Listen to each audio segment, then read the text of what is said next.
Now we are going to look the renin कि renin का जो रिलीज होता है वो किन किन फैक्टर्स पर डिपेंड करता है. Okay, so renin release depend upon the various factors, and those factors are first is sympathetic system. कि जैसे अगर हमारे बॉडी का बीपी कम हुआ, हाइपोवॉल्यूमिया हुआ, स्ट्रेस हुआ हमारे बॉडी में, तो सिंपैथेटिक सिस्टम एक्टिवेट हुआ था जो कि नॉन एड्रेनलिन का रिलीज को इंक्रीज कर देता है. और ये क्या करेगा, will act on the beta 1 receptor and this is present on the JG cell. मतलब कि जो नॉन एड्रेनलिन है वो बीटा 1 रिसेप्टर पे काम करेगा जो कि जेजी सेल पे प्रेजेंट होता है. वो क्या करेगा, जीपीसीआर मतलब G alpha stimulatory G protein couple receptor जो कि स्टिमुलेटरी कपल रिसेप्टर है उसको एक्टिवेट करेगा, and that will cause the increase in CMP level, and that will cause the increase of that will cause the increase renin release. So what was the thing कि जैसे ही हमारे body में non adrenaline का level increase हुआ, ये act किया beta 1 receptor पे, एंड ये प्रेजेंट होता है जेजी सेल पे. इससे क्या हुआ, जी प्रोटीन कपल रिसेप्टर जो कि स्टिमुलेटरी रिसेप्टर वो होता है, वो कैंप को इंक्रीज करता है, that cause the increase of renin release. And it was the first sympathetic system. Now we are going to see baro receptor that is present on the afferent arteriole. Okay, means it acts through the endothelium. Okay, जैसे ही हमारे body का renal artery pressure increase होता है, that is the hypertension, hypervolaemia, hypertension and hypervolaemia, तो हमारा जो JG cell है वो स्ट्रेस हो आता है. ठीक है, इससे क्या होता है, कैल्शियम इन्फ्लक्स इंक्रीज कर जाता है. ठीक है, and here it act as inhibitory, and इसमें क्या करता है, इंक्रीज करता है फॉस्फोडाइस्ट्रेस को जो कि लीड करता है decrease CMP.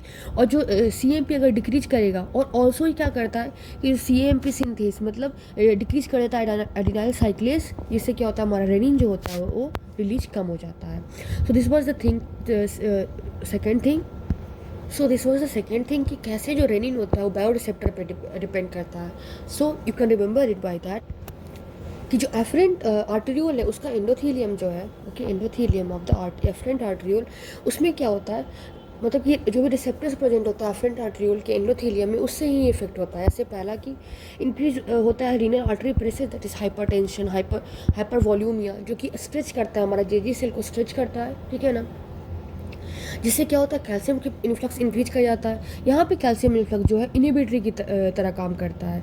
It is written exception here acts inhibitory. और सारी जगह कैल्शियम प्लस थ्रू का इन्फ्लक्स, ऐसे न्यूरॉन्स पे हम लोग देखते थे ना नर्व एंडिंग्स पे, तो वो हर जगह एक्साइटेटरी की तरह काम करता है, बट हियर इनिबिटरी काम करता है क्योंकि यहाँ पे क्योंकि ये जो कैल्शियम प्लस टू का इन्फ्लक्स जो होता है वो इंक्रीज कर देता है फॉस्फोडाइस्ट्रेस को, जो कि lead to the decrease camp level. और इससे क्या होता है, एडिनल साइक्लेस डिक्रीज हो जाता है, जिससे कैंप सिंथेस भी डिक्रीज हो जाता है, जिससे रेनिन रिलीज डिक्रीज हो जाता है. सो ये रास पाथवे को डिक्रीज कर देता है. This was the first. Now second कि जो एफरेंट आर्टेरियोल का जो एंडोथीलियम प्रेजेंट है उसका सेकेंड थिंग क्या है कि अगर हमारे बॉडी में रीनल आर्टरी प्रेशर डिक्रीज कर गया, मीन्स हाइपोटेंशन एंड हाइपोवोलोमिया हुआ, हाइपोवोलोमिया हुआ, तो उससे क्या होता है कि हमारा जो जेजी सेल होता है उसमें कोई स्ट्रेचिंग नहीं होता है. ठीक है, और जिससे क्या होता है कि कैल्शियम प्लस टू की एंट्री कम जाती है. जैसे ही कैल्शियम प्लस टू की एंट्री कम होती है, ऐसे increase level of calcium plus two किसकी तरह काम करता है, इनिबिटरी की तरह काम करता है. बट यहाँ पे कैल्शियम प्लस टू की कमी हो गई, मतलब कि क्या करेगा, कैंप लेवल को बढ़ा देगा, जिससे क्या होगा, रेनिन बढ़ जाएगा, दैट इज रास पाथवे एक्टिवेट हो जाएगा. एंड सेकेंड इज कि रीनल आर्टरी प्रेशर कम हुआ. ठीक है ना, मतलब कि रीनल ब्लड फ्लो कम हुआ. अब रीनल ब्लड फ्लो जैसे ही कम हुआ तो हाइपोक्सिया हो गया. ठीक है ना, और ये मैकुलर एडेमा में हाइपोक्सिया हुआ, जिससे क्या होगा, एडिनोसिन रिलीज बढ़ जाता है, increase level of adenosine release, जिससे क्या होता है, increase constriction of efferent arteriole, जिससे एफरेंट आर्टेरियोल है उसकी कंस्ट्रिक्शन इंक्रीज कर जाता है, जिससे क्या होता है, सोडियम और वाटर की एब्जॉर्प्शन जो होता है वो बढ़ जाता है. And that in the PCT and conquer क्या हुआ कि जैसे ही हमारे बॉडी में रीनल आर्टरी प्रेशर कम हुआ, इसका मतलब कि रीनल ब्लड फ्लो जो है वो कम हुआ, मतलब कि हाइपोक्सिया जो कि हुआ मैकुलर एडेमा में, जिससे क्या हुआ, जो एडिनोसिन रिलीज जो है वो बढ़ गया, जिससे क्या हुआ कि जो कंस्ट्रिक्शन हमारा जो एफरेंट आर्टेरियोल का कंस्ट्रिक्शन इंक्रीज हो गया. कंस्ट्रिक्शन अगर इंक्रीज होगा एफरेंट आर्टेरियोल का, तो वो क्या करवाएगा, सोडियम प्लस टू और वाटर का एब्जॉर्प्शन करवाएगा पीसीटी में, कलेक्टिंग डक्ट में, जिससे क्या होगा, रास पाथवे एक्टिवेट हो जाएगा. Now this was the second factor. कि जब हमारे बॉडी में रीनल आर्टरी प्रेशर कम जाता है तो जो एफरेंट आर्टरियोल का जो एंडोथीलियम है वो क्या क्या वो इस बैरो रिसेप्टर को कैसे कैसे मतलब देखता सेंस करता है और उसके अनुसार उसका क्या इफेक्ट होता है। तो मोस्टली कैल्शियम +2 की ही बात है और यहाँ पे बस एक एडिनोसिन रिलीज की बात है जब हाइपोक्सिया होता है। Okay, now third factor on which the rennin release is dependent, that is the macula densa. जैसे ही मैकुला डेंसा में क्या है, जैसे ही हमारे बॉडी में सोडियम प्लस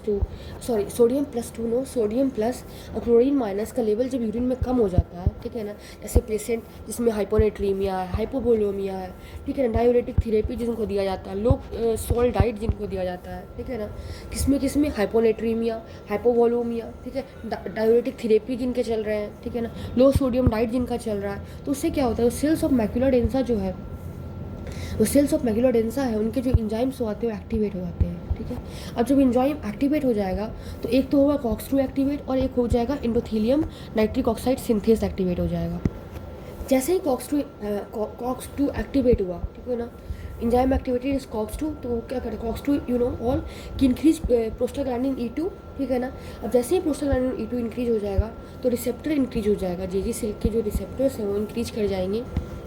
जैसे ही रिसेप्टर इंक्रीज हुआ जेजी सेल में, देन दैट क्या करेगा, जी प्रोटीन कपल रिसेप्टर मतलब जी अल्फा स्टिमुलेटरी को इंक्रीज कर देगा, जिससे क्या हुआ कैंप रिलीज हो जाएगा। जैसे ही कैंप रिलीज होगा that will cause increase level of renin and this will lead to increase RAS level. Okay, यहाँ पे क्या हुआ, COX-2 एंजाइम आया, ठीक है ना, PGE2 का इंक्रीमेंट मतलब एक्टिवेट हुआ and that lead two receptor, ठीक है ना, रिसेप्टर को एक्टिवेट, जेजी सेल के जो रिसेप्टर्स है उनको एक्टिवेट किया, जिससे जी प्रोटीन कपल रिसेप्टर है वो एक्टिवेट हो गया, जिससे क्या हुआ कैंप एक्टिवेट हो गया, जिससे क्या हुआ रेनिन का इंक्रीज हो गया और रास पाथवे एक्टिवेटेड हो गया। ठीक है, this was the cells of macula densa enzyme activated. Now second is endothelium nitric oxide synthase.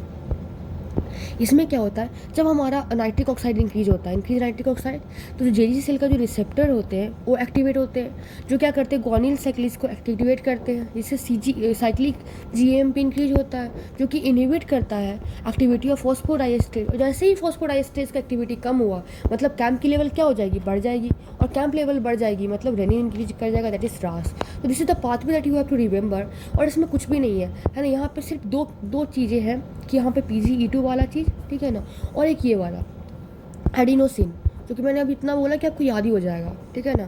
तो एक मैकुला डेंसा में बस आप याद रखो कि सोडियम प्लस, क्योंकि सोडियम प्लस से और क्लोरीन माइनस से ही रिलेटेड होता है मैकुला डेंसा, आपने उतना याद कर लिया। अब उसके बाद क्या है, मैकुला डेंसा का सेल्स एक्टिवेट कौन से एंजाइम की, COX-2 को और एंडोथेलियम नाइट्रिक ऑक्साइड सिंथेस को। अब COX-2 जब एक्टिवेट हुआ तो प्रोस्टाग्लैंडिन E2 एक्टिवेट हो गया, प्रोस्टाग्लैंडिन E2 एक्टिवेट हो गया मतलब जो जेजी सेल के रिसेप्टर्स होते हैं वो एक्टिवेट हो जाएगा, जो क्या करेगा जी प्रोटीन कपल रिसेप्टर। अब जैसे ही आप याद करोगे अरे हाँ जी प्रोटीन कपल रिसेप्टर था ना, अब इधर से फिर आप देख लोगे कि जो जी प्रोटीन कपल रिसेप्टर को एक्टिवेट किया means that will cause increase level of camp and that will call increase level of renin and that will cause activation of camp. ठीक है ना, ओके। उसके बाद आपको लगा कि हाँ सेल्स ऑफ मैकुला डेंसा में दो था, एक था COX-2 और एक था एंडोथेलियम NOS क्या कर रहा था, ठीक है ना, जब इंजाइम एक्टिवेट हो गया एंडोथेलियम नाइट्रिक ऑक्साइड सिंथेस, तो नाइट्रिक ऑक्साइड का प्रोडक्शन बढ़ गया, वो फिर से जेजी सेल पे जाता है, ठीक है ना, फिर से यही कहानी ग्वानिल साइक्लिस को एक्टिवेट करता है। पहले भी सब में ग्वानिल साइक्लिस, मोस्टली में साइक्लिक GMP आ ही रहा है, ये इनहिबिट करता है फॉस्फोडाइएस्टेरेज को, ठीक है ना, जिससे कैंप लेवल बढ़ जाता है, जिससे रेनिन एक्टिवेशन हो जाता है। ठीक है, अगर आपको कुछ भी ना याद आए तो आप कैल्शियम +2 फॉस्फोडाइएस्टेरेज है ना, कुछ पॉइंट तो आप इसके भी लिख दोगे, एडिनोसाइन के भी लिख दोगे। So this is the best for the university exam. Now fourth जो एंजियोटेंसिन 2 है, ठीक है ना, एंजियोटेंसिन 2 फोर्थ हम लोग पढ़ेंगे एंजियोटेंसिन 2 के बारे में। इसमें क्या है कि प्रोडक्ट ऑफ रास जो है वो निगेटिव फीडबैक देता है अपने आप को, और अगर निगेटिव फीडबैक देगा तो उससे क्या होगा, दो चीज़ होगा, एक तो AT1 रिसेप्टर और एक और AT1 रिसेप्टर जो कि प्रेजेंट होता है ब्लड वेसल पे, ये प्रेजेंट होता है जेजी सेल पे, this is present on the blood vessel. अब जो AT1 रिसेप्टर जो कि जेजी सेल में प्रेजेंट होता है वो G protein couple receptor that is G alpha Q10 उसको एक्टिवेट करवाएगा। वो क्या करवाएगा, increase level of IP3 and DAG, okay, जिससे क्या हुआ कैल्शियम +2 का इन्फ्लक्स जेजी सेल में बढ़ जाएगा, जिससे कैंप लेवल फिर से कम जाएगा, ठीक है, रास को कम कर देगा, देन डिक्रीज रास रेनिन लेवल। सो ये इसको हम लोग बोलते हैं शॉर्ट लूप निगेटिव जेजी फीडबैक, ओके। अब जो AT1 रिसेप्टर जो प्रेजेंट होता है ब्लड वेसल पे, वो बेसिकली क्या करता है, ये भी करेगा इंक्रीज IP3 एंड DAG, ठीक है, जिससे कि कैल्शियम +2 का इन्फ्लक्स ब्लड वेसल में बढ़ जाएगा, जिससे वैसोकंस्ट्रिक्शन हो जाएगा जो कि इंक्रीज कर देगा BP को। इससे increase renal artery pressure, that will lead to increase bioreceptor and it will lead to decrease in the renin release due to circulatory RAS, and it is called as long loop negative JG feedback.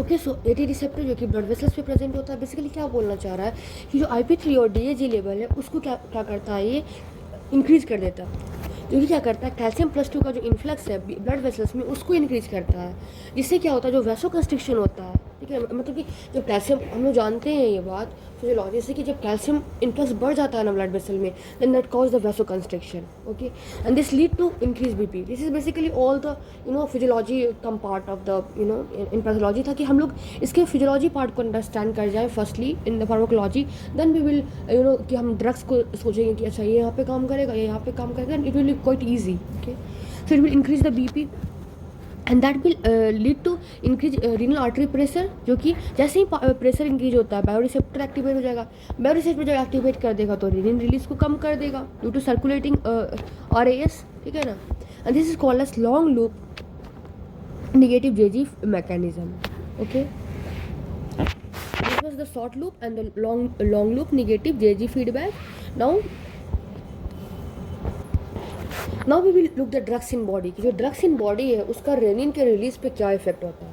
सबसे पहले हम लोग देखेंगे vasodilator, जो कि cause करता है vasodilation को, ठीक है, तो blood to tissue, so vascular blood decreases, mean जैसे हाइड्राजाइन है, नाइट्रोप्रोसाइड है, ये सब क्या होते हैं, सो यू कैन रिमेंबर, ऐसा आगे जो चैप्टर्स आएंगे उसमें भी आपको मिलेगा ये कि hydrazine, nitroprusside, which when you remember hydrazine, hydra means water, so vasodilation ऐसे पानी से रिलेटेड है, अगर आपको एक शुरू में भी ट्रिक मिल जाता है ना, उसके बाद फिर आप उस चीज़ को एक बार मेमोराइज कर लिए कि अच्छा हाइड्रा पानी से वैसोडाइलेशन, कुछ भी ट्रिक, आप ये मत सोचो कि आगे भी तो पानी का आएगा, आगे भी तो वैसोडाइलेटर आएगा, आगे तो पानी से कुछ और रिलेटेड, उतना हमें सोचना ही नहीं है।